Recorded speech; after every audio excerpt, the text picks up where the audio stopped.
Hello, and welcome to Gamers Table, a discussion of tabletop role-playing games, war games, movies, books, and other related topics. Be warned, this show may contain some explicit material that may not be suitable for all audiences. Hello and welcome to Gamers Table. My name is Eric. This is Mike. This is Dan. This is Mark. This is Jason. And I'm Sean. This episode we're going to talk about Broken Arrow. Not the movie. Broken Arrow. I was really looking to talk about Christian Slater today. But Yes. More than one movie. Please do not fire at the nuclear weapon. No, what we're referring to is when to throw in the towel. You can talk about when to quit a game, when to quit A mission. an actual mission, to say, hey, let's just back away from this one, let's start over, or let's do something else. Or when to quit a gaming group. Sometimes things like that end up lasting longer than they need to. So any instances that you can think of where you've come into a broken arrow situation? Yes. Okay. Shadowrun on multiple occasions. Never. But in particular, and we've mentioned this before, we always spend more time planning and preparing for a run than the actual run, unless it's one of those deals where... like tenfold. Usually I think that's how it used to go. These days, it seems like we just run. I mean, the Johnson gives us a job, and we just immediately go out and get on our bikes and go to the job. No, it depends on if like time is of the essence. Right. Yes. But this particular instance, I mean, it was overkill to the extreme. It was ridiculous. Our target was in a safe house on a lake, which was not a big lake. I couldn't have been there because I'm shoot first, ask later. But we went to the trouble, and it seems like there was on this lake there was somehow a submarine involved. It wasn't just like a lake. I think it was like a huge lake. Okay. Was it not just Puget Sound? No, it it was was. a lake. It was. Mike ran this one, I think. It may have been Puget Sound, I don't remember. but I know what you're talking about. So Mike there disavows any knowledge of this. there was a That's myth. the first. There was a mini first sub, rule. involved that was going to move the target from the safe house. He was a prisoner. Yes. Well, was he a prisoner? Yes, he was a Okay. prisoner transfer. So it was going Not to from cell block intercepted. 1138. right. So we were. So we went to the trouble and the expense of buying underwater like diver sleds. Right. And we had bought Yes, torpedoes, and Right. which already did a lot of damage. And I think it was Dan who brought up hydrostatic shock. I did. Oh, yeah. That was me. That was you? Yeah. Which I tried to argue that hydrostatic shock was really not something we needed to factor in because I think we need to preface this by the guy we were trying to recover was a big time like mafioso or some big the brother rig. relative or something. Yeah, he like that. he had a lot of connections, and Right. we were doing this as a job for the underworld. Right. So Spagoli. So we're right. we're trying to disable the mini sub. We hit it with one of the torpedoes, and factoring in hydrostatic shock, which I'm not sure how we arrived at that. I think there was some other thing in There was a major rules bitch on that one. Yeah. Yes. I mean, my argument was that there's no need to factor in hydrostatic shock because it's An underwater It's weapon. a submarine. It's an underwater weapon. That's the damage. That's it. Right. It was trying to apply too much real world physics into Right. the game. So basically, Somewhere we found a rule for it. well, I think that was for explosives that we use, like a hand grenade Oh, yeah, okay. that you would throw in the water to get fish to rise to the surface. At any rate, That's we not totally, fishing, by the way. totally, Grenade fishing is fishing because it has the word fishing at the end. Jed Clampett. totally obliterated the mini sub. And my character, I believe, was piloting one of the diver sleds. And I mean, the other characters were involved in doing this and that. As I recall, I had the kill shot. And a chunk or the head of our target come floating at me out of the water.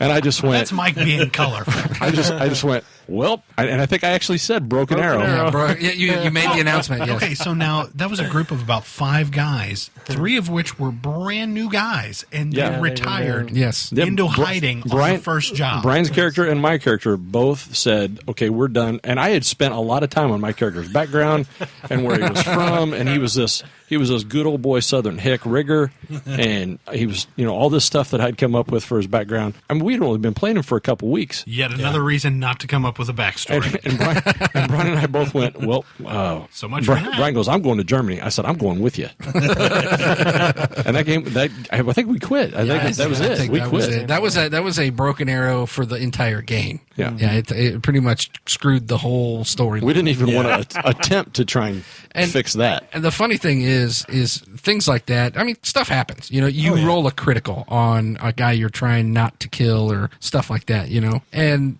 so stuff like that's another reason I like the roll and keep system. But you know, things like that happen, and you could probably play through it. You could probably recover from it, but it made more sense in the scope of what you were doing to say these guys have no reason to stick around here now. No. You know, they made money, you know, like especially in Shadowrun. We'll give you half now and half when you complete the job. The job's screwed. I've already spent that first half. I you know, what am I going to do? I'm going to take off. What would have been funny is to say, no, Ixnay on your Broken Arrow, force them to play those characters in Germany now, and now they're hunted. You know, and now they have the flaw hunted. Right, you know? right. But when you're With talking no about benefit. with a but you're talking about a whole group of guys, then everybody would have to be on board with that. Hilarious. It would be an interesting twist to it. But yeah, that's a great example of the Broken Arrow scenario. Well, my Broken Arrow scenario would be like when we used to do like all-nighters and you throw alcohol in the mix. That's a Broken Arrow from the start. The game session just needs to stop. You might as well just start drinking like, okay, let's just drink. Yeah, there was. We've had that. That's a Broken Arrow from the get. Okay, so that's anybody else got a good example of a game session where you just like said, let's just call it right there. I remember the one Shadowrun where we just flat out denied the job and didn't go. That's an interesting. I don't think so. Yeah, it was like, I don't think that's ever happened before or since where we just said, no, this sounds way too dangerous. We're not going. Well, it's a running gag with our group that anytime the game master says it's a cakewalk, it never really is. Right. And then it became to the point where you said the word cakewalk, and the players would demand double the pay or they were out. Right. Oh, yeah. You know, what was so funny is when we played Shadowrun at Gen Con, say 3 Gen Cons ago, with the really cool guy in the doctor. Oh, when we did, it was the anniversary. It was a game. cakewalk, and we all looked at each other and be like, "Oh shit!" And of course, he had no idea what was going on. Okay, so what I'm seeing here is yours was Shadowrun, yours was Shadowrun, yours was Shadowrun. So what are we saying, that the Broken Arrows all revolve around Shadowrun? There's another one. Come on. I'll bring it, but I never played with this character. I only watched it secondhand, and that was Eric's Frenzied Berserker Calidor. He was Broken Arrow, just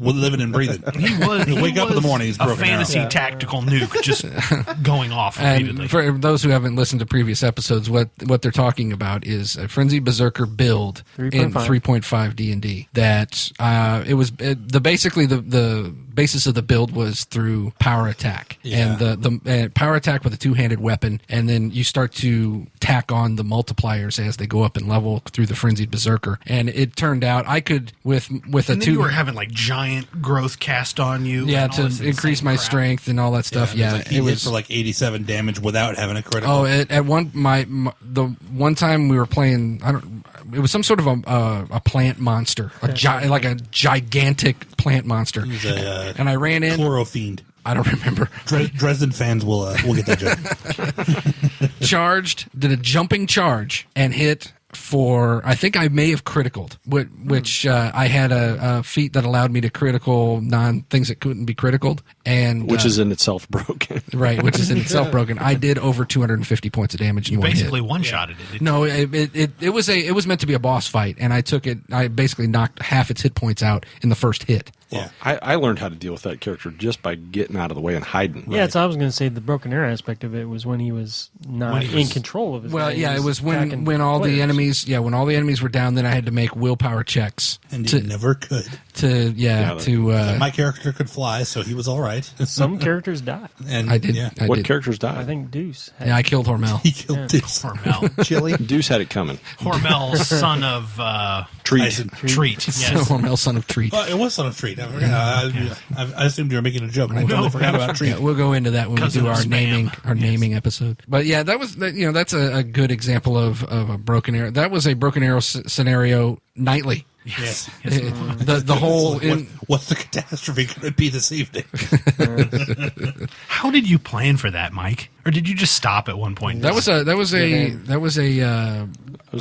path. Yeah, it was an adventure path. So Dungeon Magazine, whichever one of those. Once you get a character like Agent that, Worms. monsters aren't the real threat to the player characters, then it's him. Right. Hence the broken arrow. Yeah. He is the threat to the party. He always was. It was always funny to watch. I'm like, ooh, I wonder if he's going to kill a player tonight.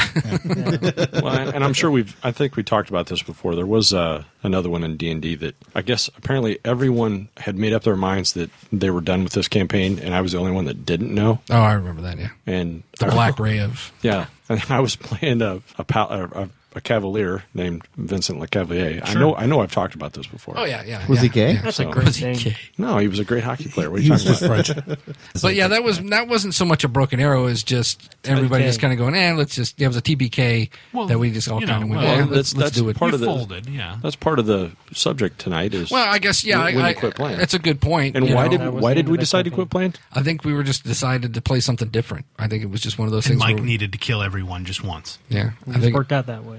Let's just not say anything to Jason. Because I'm pretty sure my character was the But last one to die. I could see that exactly going down that way, yes. I could see Brian saying, don't tell Jason. No, the way I remember it was the final boss fight, right. Was it really? and yeah. Yeah. And things were going badly. One or two people went down, and Matt, Yeah. when his character went down to a lightning bolt, he looked at me and he said, "Everyone's going to die. Like, I'm going to die. Everyone's going to die." Oh, Okay. Okay. But that's a good point though. When you have a TPK, and it doesn't happen very often with us, But I mean, that was probably the last time I can remember it actually happening. I can't recall it happening any other where time. it happened with rolls. Now things like Getting eaten by a dragon. Yes. another Shadowrun Yes. example where Yes. the high level Shadowrun characters Should were have turned that one down. the last run, right? But it was one of those. I was about to retire. Me too. yeah. I did retire. I don't think Mike has ever killed any character I've ever played. I always kill myself. And tonight it will be the night. Bang. Well, that's always my goal. Yeah. He wants you to be your own demise. I usually do eventually, like Razdan falling off. Fall off. Yes. Yeah. Yeah, a Classic. tower. With the rig of invisibility still on him so nobody can find the corpse. That's perfect. Yeah, it's always much more satisfying for the game master if it's something that the players create, like the Yeah. underwater thing you're talking Right. about. Right. Yeah. Where the players screw the pooch, Yeah. as opposed to you getting. That's why it rolls. happens in Shadowrun so much, because we do tend to screw the pooch. There was a couple of instances like Anytime Greg brings out a grenade, I was just about to say that Greg and Sean and grenades. Sean also. and grenades. God. Twilight 2000 right here. Greg and grenades, throwing a grenade when everybody else is in a stairwell. Oh, yeah. and he hits the door jam and it bounces back. Yeah, that was a good one. Well, I mean, as far as ending a campaign, I would rather a character go out on his own terms. Kind of like I know you're going to talk about Valcon. I actually wasn't going to say his name. But I was wasn't going to bring it up. but in kind of an analogy of that, kind of like analogy, I guess is the right word. Butch Cassidy and Sundance Kid. Sure. Oh, yeah. Right. I mean that's a great ending. Guns of blazing. Yeah, it's like okay, Right. we know we're going to die, Butch Right. and Sundance lived.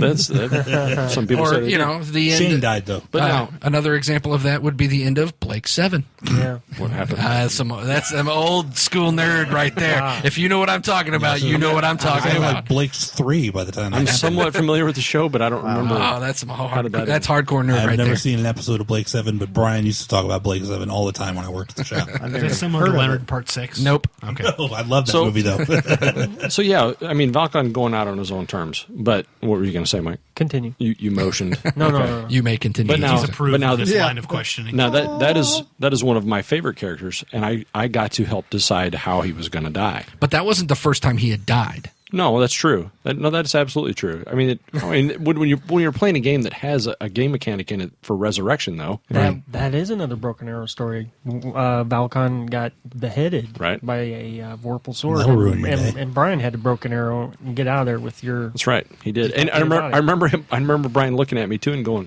"What do you want me to do? My character's dead, dude. I can't really tell you what to do." If he had not resurrected you, you would have guilted him. No, and I think he knew that the too. end of his day. But it was funny watching him that day, struggling with that in his mind. It's like, I can't hate do this it again. character, but Jason's my friend, and if I don't save him, Jason's never going to let me hear the end of it. So Yeah. he did the right thing. Considering that we can't go a But- single episode without you talking about Valkon. He was a great character. He's iconic. What can I say? I have only your word on that. It's kind of like he's self-proclaimed. But now my second favorite character, Rando, got turned into a snake. Yes. Yeah. And we never played those characters again. No closure. in that one. Eric likes to say that his character, who was with him, is now wearing Rando as a pair of snakeskin boots. Nice. That's because I'm a nice guy. Very nice guy. Never played that character again, though. After Check that. out